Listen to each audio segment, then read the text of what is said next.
Queridos, nós vamos abrir a palavra de Deus na primeira carta de Paulo aos Coríntios, capítulo 1. Hoje pela manhã eu gostaria de ver com vocês sobre o nosso chamado de Deus.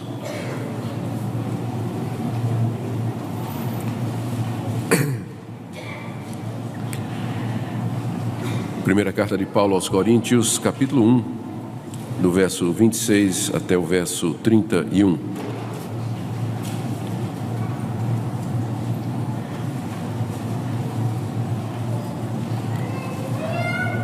Irmãos, reparai, pois, na vossa vocação, visto que não foram chamados muitos sábios segundo a carne, nem muitos poderosos, nem muitos de nobre nascimento.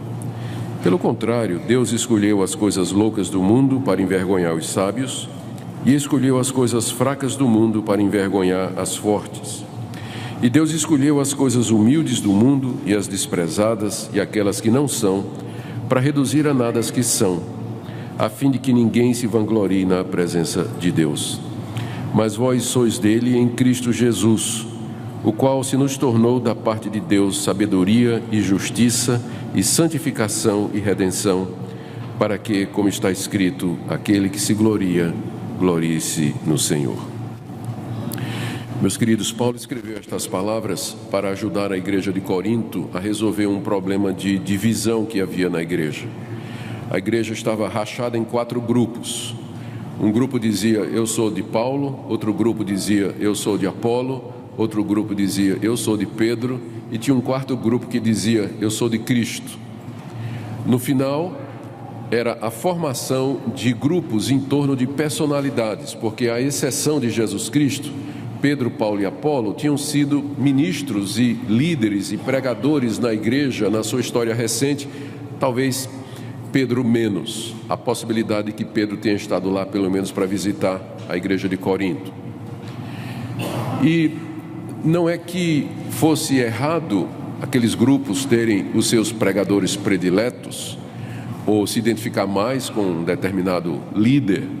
O problema é que eles brigavam entre si, disputando para ver quem dos líderes preferidos pregava melhor, era o mais culto, era o mais erudito, o mais espiritual. E a igreja estava rachada, estavam brigando entre si, disputando em torno dessa questão.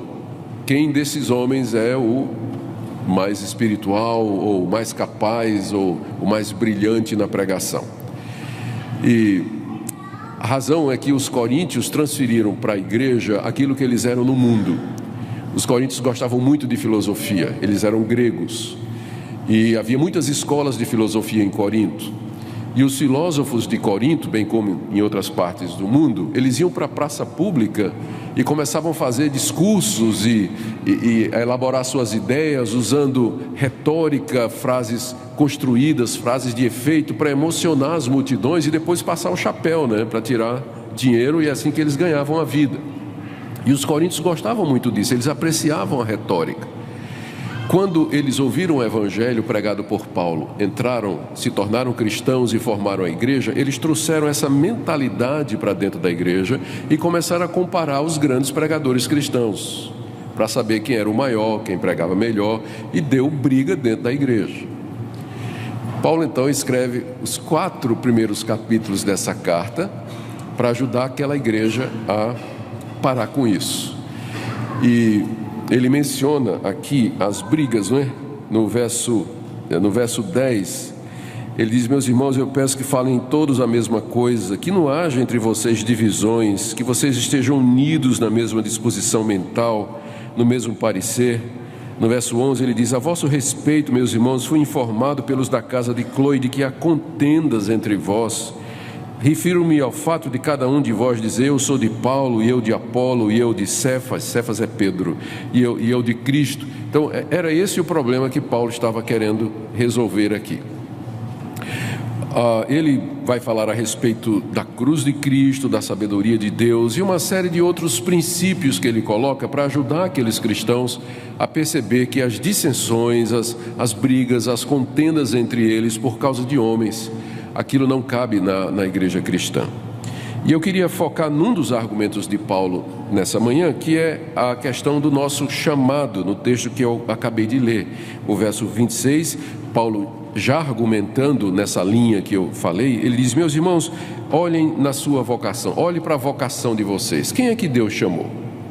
A palavra vocação aqui, ela significa chamado. Olhar a vocação é olhem para aqueles que Deus chamou. Chamar aqui é chamou do mundo, chamou pelo Evangelho, chamou para ser povo dele. Quem é que Deus chamou para ser filho dele? Porque não são todos que são filhos de Deus. De entre a humanidade, Deus chama aqueles que ele quer para serem seus.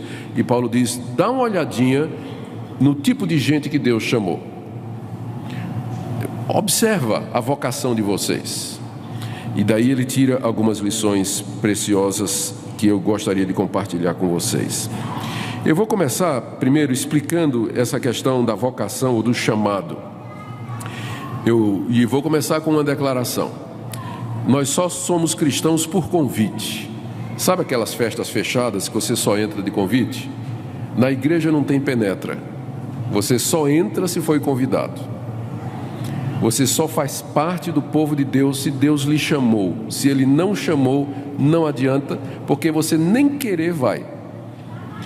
Às vezes as pessoas, quando ouvem falar desse tipo de ideia que eu estou trazendo aqui, e que tem a ver com a questão da predestinação, da soberania de Deus, elas imaginam o seguinte quadro, para dizer que Deus, que é injusto isso. Eles imaginam o céu, São Pedro lá na porta com o iPad, né, com a lista, todo mundo, a lista da vida. O cidadão chega lá e diz: bom dia, eu quero entrar aqui no céu. Pois não, como é seu nome? Zé da Silva, só um minuto. Aí São Pedro olha no iPad e diz: como é mesmo teu nome? Como é que se escreve? Zé da Silva. Não está aqui não. Não, mas eu quero entrar, eu creio em Jesus Cristo. Eu quero viver com Deus, eu estou arrependido dos meus pecados. Sim, meu filho, mas você não foi eleito, não está aqui na lista de Deus, você não pode entrar. Não, mas eu quero entrar. Sei, mas você não está eleito, Deus não lhe escolheu, você não pode entrar. Está vendo aquela porta ali escrita inferno? Pode ir para lá, que é seu lugar. Tem gente que tem essa visão. Deixa eu lhe dar a imagem correta. A imagem correta é a seguinte: uma multidão com venda nos olhos, tampões nos ouvidos, caminhando na direção de um grande abismo. Eles não estão vendo, eles não estão ouvindo, acham que está tudo natural e estão caminhando normalmente em direção ao abismo. E Deus atrás gritando: voltem, voltem, vocês estão caminhando para a perdição. Vocês estão caminhando para a destruição de vocês. Ninguém ouve, ninguém vê. Até que Deus chega para um, sacode pelos ombros, tira a venda dos olhos, tampão do ouvido, e a pessoa... E ela se volta e segue no caminho contrário. É assim que funciona. É assim que se funciona. Se Deus não vier e não chamar de maneira eficaz, ninguém vai se arrepender dos seus pecados, ninguém vai crer, ninguém vai querer Deus nem Jesus Cristo. É por isso que na Bíblia os cristãos são sempre referidos como os chamados por Deus, aqueles que Deus chamou, aqueles que Deus buscou. E é por isso que Paulo, ao se referir à nossa condição de cristãos, ele diz aqui: meus irmãos, olhem a vocação de vocês, o chamado de vocês, quem vocacionou vocês, e para quê, e quantos foram, ou que tipo de gente Deus vocacionou. Então ser cristão é só por convite, não tem jeito. Se Deus não chamar, se Deus não for lá e buscar, ninguém se tornaria. E nós dizemos, para ajudar a esclarecer as pessoas, porque as pessoas perguntam: mas é que, por que então tem tanta gente que não quer? Ouve o convite e não quer. O convite de Deus, ele vem de duas maneiras. Primeiro, há o convite geral, público, que nós chamamos do chamado externo, em que Deus chama a humanidade toda. Por isso que Jesus Cristo disse: ide pelo mundo inteiro, pregai o Evangelho a toda criatura. A minha obrigação é anunciar o Evangelho a todas as pessoas. É o que nós denominamos de chamado externo. é o anúncio do Evangelho ao mundo todo. Eu não sei quem são os de Deus, por isso a minha obrigação é anunciar o Evangelho a todo mundo. Então eu vou ao mundo inteiro e anuncio: se arrependam dos seus pecados, creiam em Jesus Cristo, senão vocês estarão condenados com justiça pelos seus atos infratores diante de Deus. Mas se vocês se arrependerem, Cristo na cruz do Calvário derramou seu sangue precioso para perdoar pecadores arrependidos. Creia. Então eu chamo todos, e esse tipo de chamado a pessoa pode resistir, e não só pode, mas tem resistido, não é? Tem gente que resiste e vai morrer ouvindo o convite e vai resistindo.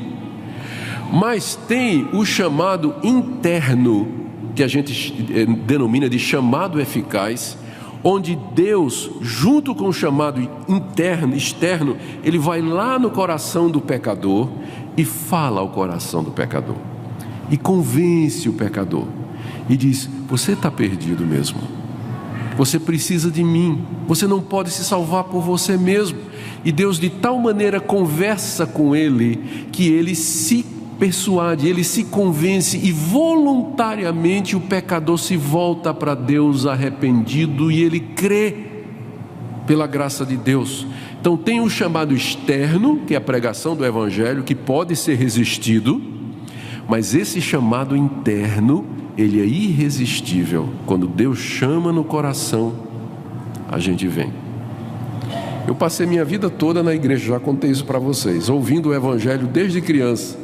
Perdi a conta dos sermões que eu ouvi, sermão evangelístico, apelo, né? E eu estava lá na igreja, nunca fez a menor diferença em mim, até que aos 22 anos de idade, um dia, o chamado veio aqui no coração, lá dentro, e eu me voltei vencido e caí aos pés de Jesus Cristo. A palavra entrou com poder no meu coração como nunca antes, e minha vida mudou de fato até o dia de hoje. Reparai, irmãos, na vossa vocação. É Deus quem chama, e quando Ele chama de maneira irresistível, a pessoa vem.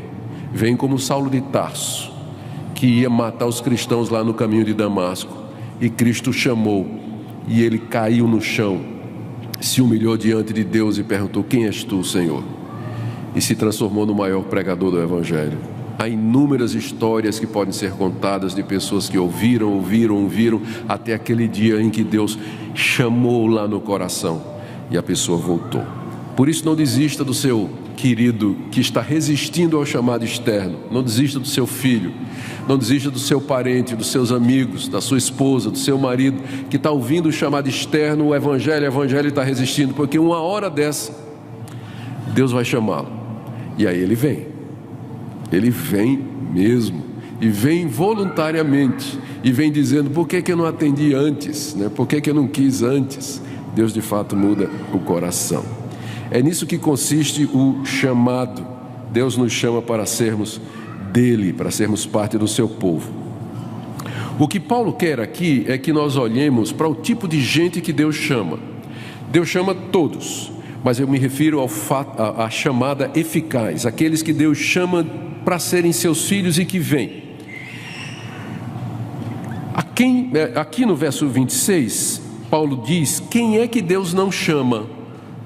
Ele diz assim: irmãos, reparai na vossa vocação, visto que não foram chamados muitos. Aí vem uma listinha de 3: sábios, segundo a carne, poderosos, nem muitos de nobre nascimento. Ou seja, de entre a humanidade, Deus não chamou muitos sábios, segundo a carne, poderosos e nobres de nascimento. Paulo está se referindo às 3 marcas da aristocracia. A aristocracia naquela época, as pessoas ricas, as influentes, elas tinham, para você ser um aristocrata, fazer parte da realeza, entrar naquela lista VIP, sabe como é? Então você tinha que ter 3 coisas: você tinha que ser bem nascido, nobre nascimento, você tinha que ter pedigree, né? Tinha que ter um pedigree. Você tinha que ser poderoso financeiramente e politicamente, tinha que vir de uma família que tinha recursos, uma família conhecida, tradicional, E terceiro, você tinha que ser culto, educado, ter sido educado nas melhores universidades, Harvard, Oxford, Yale, Princeton, IP, tudo o melhor que existe no mundo. Você devia ter passado por uma escola, ter tido uma educação desse tipo. Se você tinha essas três marcas, cultura, dinheiro e nobreza, você era considerado da aristocracia. Paulo diz aos irmãos da igreja de Corinto: dá uma olhada no hall de membro aí de vocês e veja quantos têm a marca da aristocracia. Vejam quantos são que preenchem tudo isso aí. E se os coríntios fizessem isso, eles veriam que não eram muitos. Deus parece que se apraz em chamar para a salvação não os sábios, poderosos e de nobre nascimento do mundo. É uma coisa que pode ser verificada não só na época da igreja de Corinto, onde a maior parte da igreja era composta de pessoas trabalhadoras, assalariadas, pequenos comerciantes, agricultores, pessoas que trabalhavam nos campos, soldados, muitos órfãos e viúvas, enfim, poucos preencheriam isso aqui. Mas através da história da igreja, você pode encontrar essa mesma estatística. A igreja cristã, em todas as partes do mundo, geralmente foi composta não de muitos nobres de nascimento, poderosos e sábios de acordo com o mundo. É isso que Paulo quer que a gente reflita. A quem ele chamou, na verdade? Ao contrário, ele diz, no verso 27, me acompanha aí. Ao contrário, Deus escolheu, aqui é outra maneira de dizer chamou, não é? Porque se ele chama uns e não chama outros, eficazmente, é porque ele fez uma escolha. Então, Deus escolheu para salvar, para chamar, as coisas loucas do mundo, ó a lista, as coisas fracas do mundo, estou agora no verso 28, as coisas humildes do mundo, e ainda no verso 28, as coisas desprezadas do mundo, e as coisas que não são. Que tipo de gente Deus escolheu chamar para fazer parte do seu povo? É exatamente aquele tipo de gente que você não convidaria para uma festa VIP. Aqui Paulo está mostrando que Deus não funciona como homem.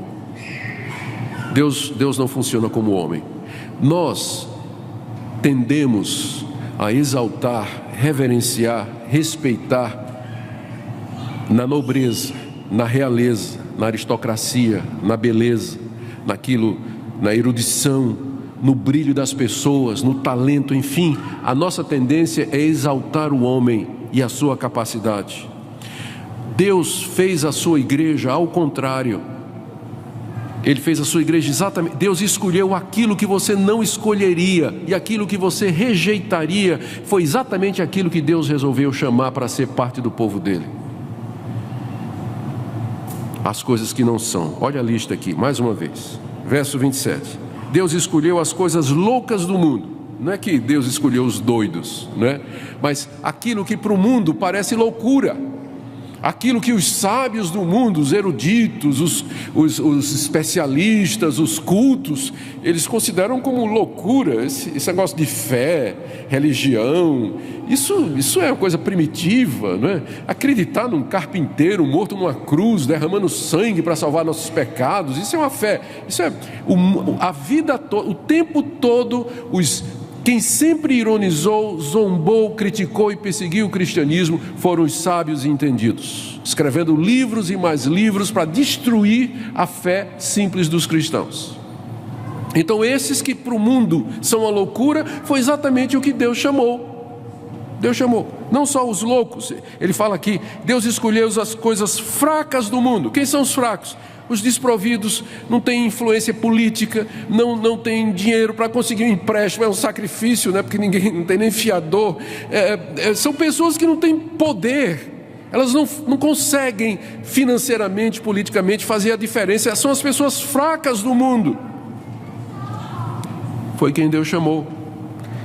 Deus escolheu, verso 28, as coisas humildes do mundo, ou seja, aquelas pessoas que não parecem ser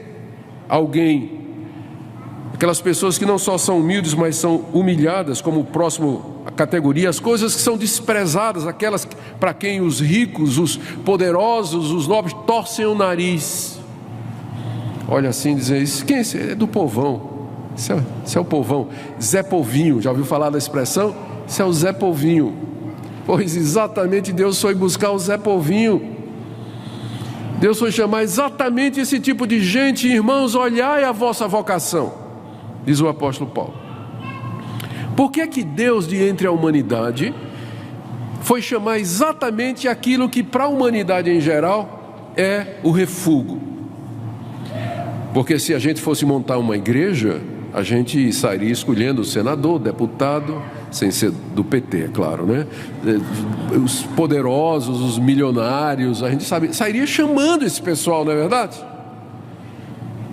Porque seria uma igreja assim, uma igreja poderosa, né? De gente influente, uma igreja que teria um poder extraordinário na cidade, poderia até mudar nome de rua, para botar nome de reverendo fulano de tal.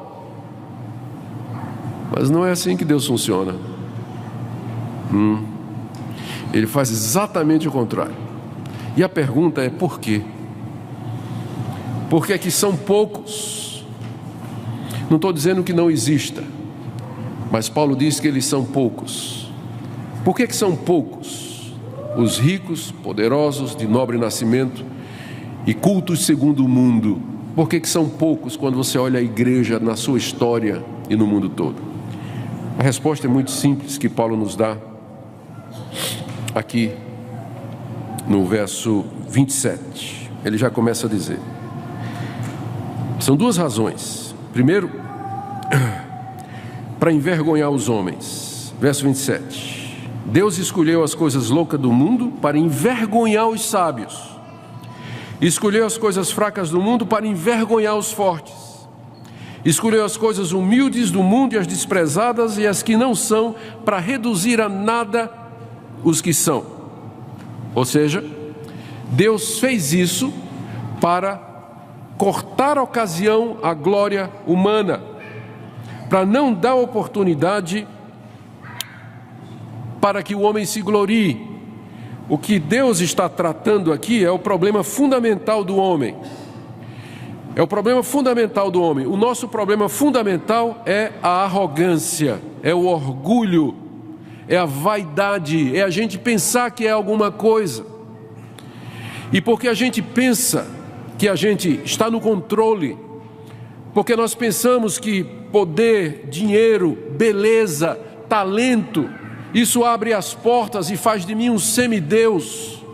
Porque nós valorizamos os artistas, os ídolos, os grandes pregadores, nós admiramos e tornamos estas pessoas em nossos ídolos. Deus tem que quebrar isso, para que só Ele receba a glória, que é o verso 29, a fim de que ninguém se vanglorie na presença de Deus.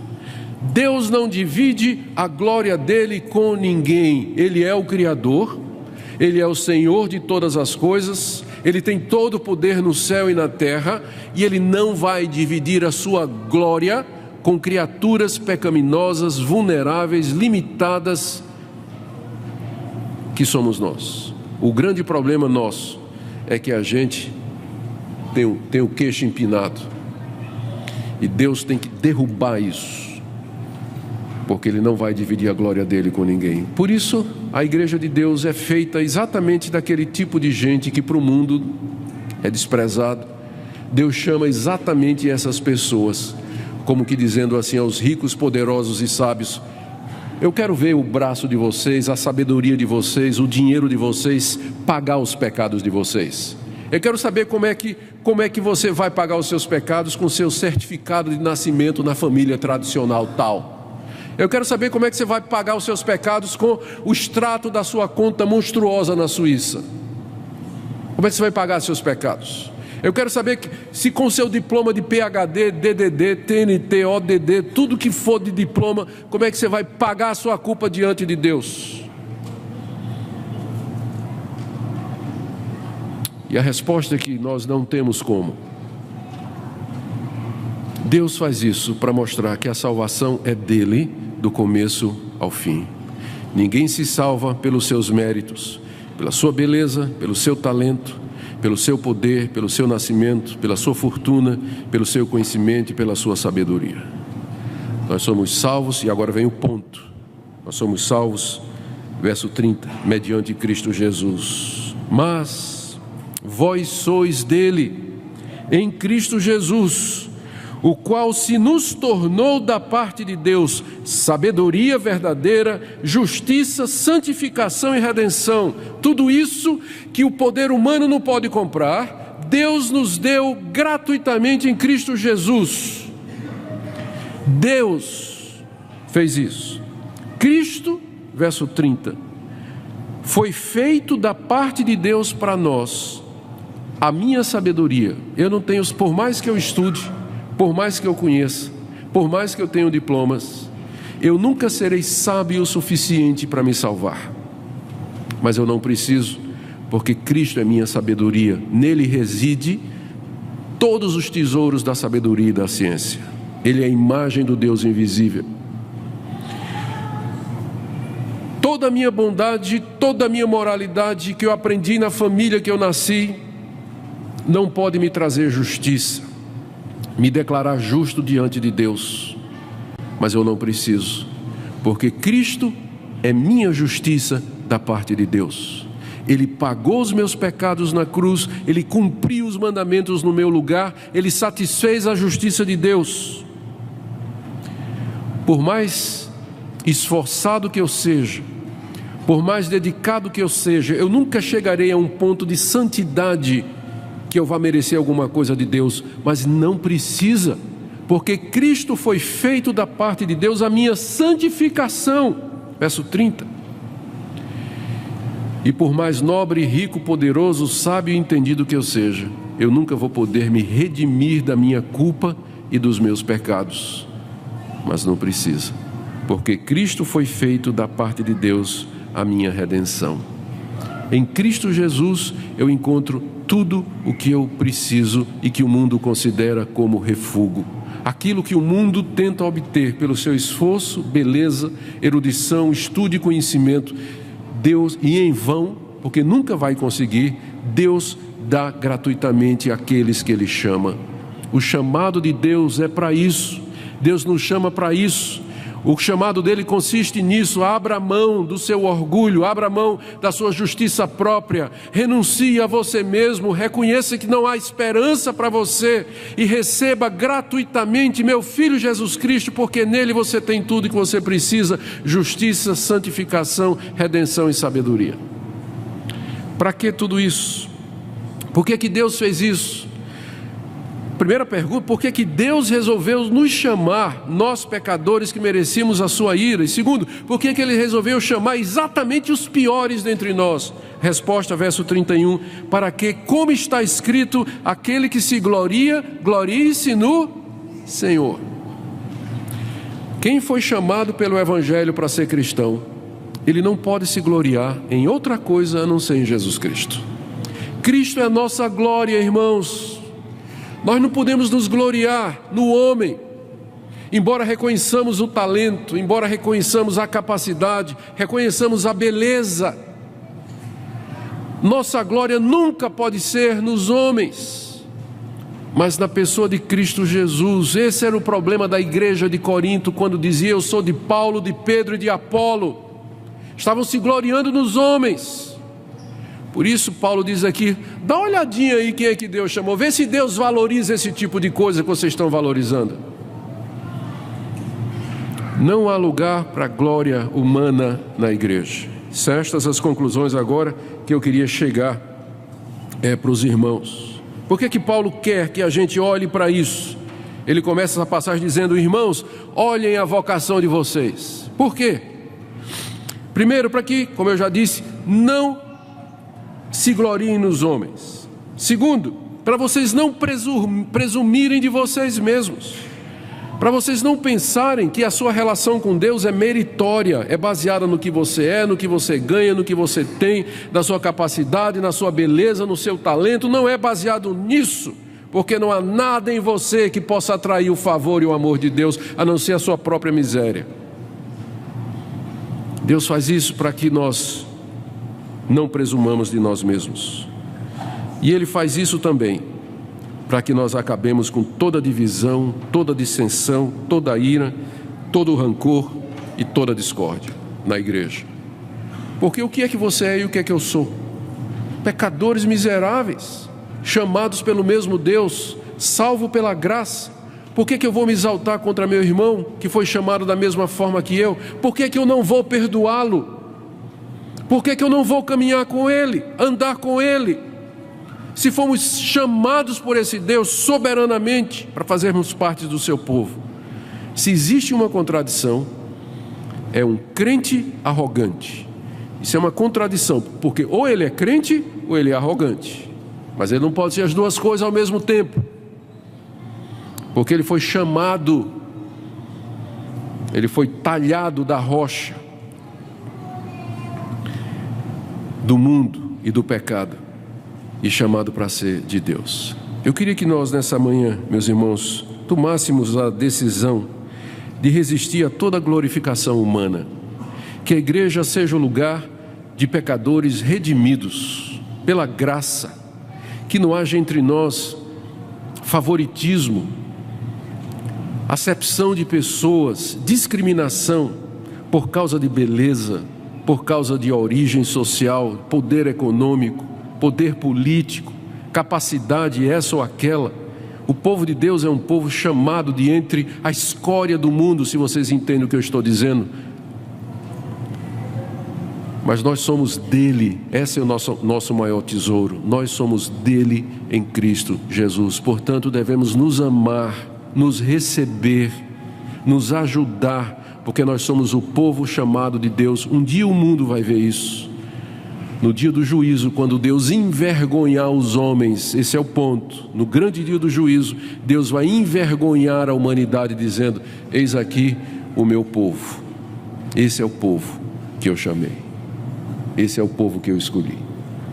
Que vivamos assim, queridos, para a glória dele, sempre lembrando de render louvores ao nosso Deus. Amém.